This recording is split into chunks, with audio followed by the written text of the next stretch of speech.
Last week at the Las Vegas Open, there was one announcement about Warhammer Plus, and that was that Interrogator is coming after the Exodite. Now, we don't know how long after the Exodite. I would imagine there'd be a couple of weeks break.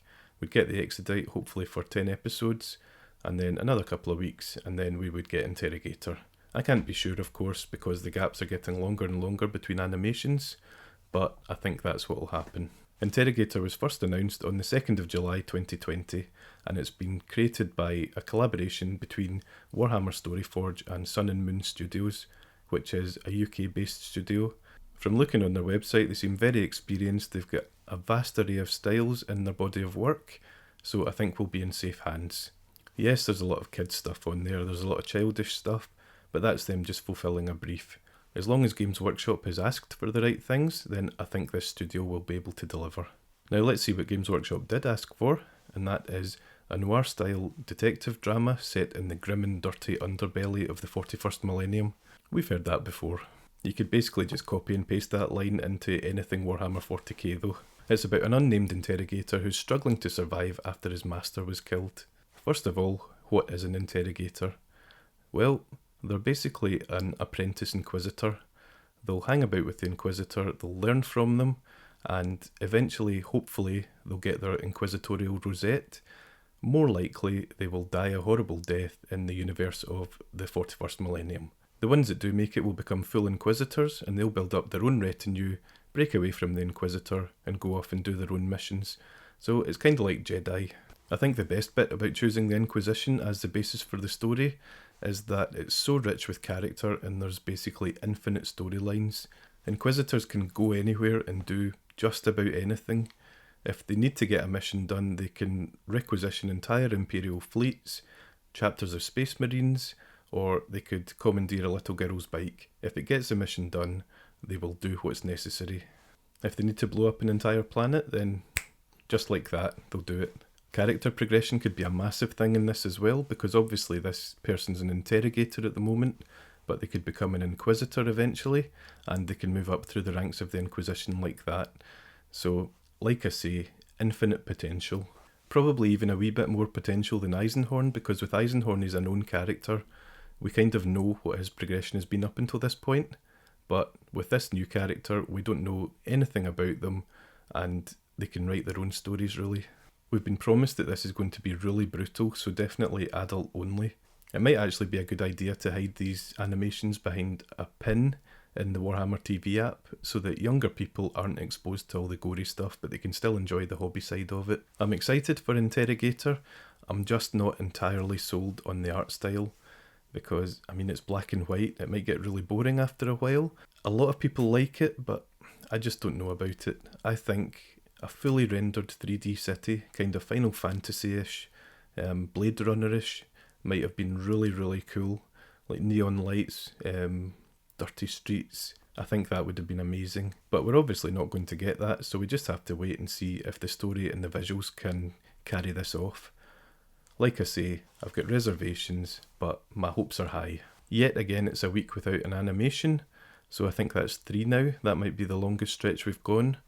I'm disappointed in that. I thought we might have seen the Exodite by now, but obviously we haven't.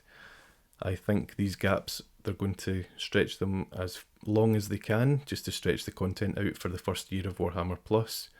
I think anything new that gets scheduled will be for next year's subscriptions. So I think for this year what we can expect is Angels of Death, Hammer and Bolter, Exodite, Interrogator, Black Talon. I don't think Altar of Wrath will be ready this year. So I'll do a quick roundup of the content we did get. I'll start off as always with Warhammer Vault, and we get the End Times Kane book, which is a great read. I suggest you read it. We normally get 4 White Dwarves, this week we get 1. I personally am not that bothered if they don't give us that much in Warhammer Vault week to week, because I've not managed to keep up with it anyway, so I've still got a ton of stuff to catch up on. It should be pretty easy to scan these White Dwarves into digital format or whatever they're doing to convert them, but that's not happening very quickly. But as I said, I'm not that fussed about it. Masterclass was a really good one this week. At first I thought, this is too simplistic, this isn't Masterclass worthy, this is something that should be on the Warhammer TV YouTube channel. because I'm sure we've seen camo patterns before, even for Eldar Ranger cloaks. It was very informative and soon went into glazing different greens over it to make it look all shaded and gradiated. Is that even a word? I don't know if it is, but I'm going to use it anyway. So there was a gradient on the cloak. It's a technique that I've always wanted to do, and I've never managed to pull it off. So I'm going to follow this closely. I think I'll be getting the Eldar and Chaos box this weekend. I'll certainly be pre-ordering it this weekend for delivery the weekend after. So I'm definitely going to try this technique on the cloaks. The end result was fantastic, and like I say, really enjoyed the tutorial, and it was definitely masterclass worthy. If you've seen the pictures of the Shroud Runner jet bikes as well, they use kind of a red pattern the same as this, so these techniques would be transferable to them. Battle report this week was between Tau and Ravenguard, 1000 points, and it was using the Warzone Nachmund pack. 40k battle reports have previously been around 80 minutes, this was 40 minutes. I did actually really like the pace of it, but are they trying to compete with Play on Tabletop in their 40k in 40 minutes? As you would expect, both armies looked absolutely fantastic. It was the old school sandy Tau colour scheme, and the Ravenguard were really well painted, all the emo boys. I really liked the grey highlights on the power armour, I thought they really popped. Nick was playing Tau and Simon was playing Ravenguard. This was a very fun battle report with carnage on both sides. If you want to find out if the new Tau Codex is totally overpowered, then you should watch this one. As always, there were a few cringy lines throughout, but they were delivered well and it was actually quite funny. So this week, after anger, there is acceptance. I've accepted that this is what we're getting. I enjoyed what was there.